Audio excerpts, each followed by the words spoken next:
dimualafkan lah ya kan, yang namanya juga cinta kan, dan bener-bener aku sih nggak pernah nyesal soal itu. Dulu jadi mu'alaf karena Adjie Massaid, Angelina Sondakh kini tak menyesal. Angelina Sondakh mengaku dulu menjadi mu'alaf sebelum menikah dengan mendiang suaminya, Adjie Massaid. Pengakuan tersebut disampaikan Angelina Sondakh kepada Maya Estianty dalam tayangan YouTube Maya Al Eldul TV, Minggu 10 April 2022. Diakui wanita yang akrab disapa Angie ini sejak awal menjadi mu'alaf, keinginan tersebut bukan berasal dari dirinya.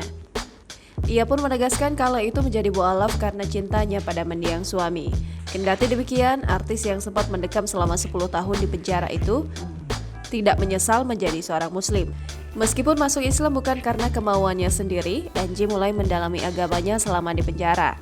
Angelina Sondakh merasa bersyukur mendapatkan hukuman penjara selama 10 tahun. Meski hukumannya diperberat, Angie mengaku saat masa itu membuatnya bisa menyadari kesalahan. Pun, ia juga merasa tidak perlu bersembunyi di balik drama rasa bersalahnya itu. Sayang sama Adjie, cinta sama Adjie, gue ikut mualaf lah.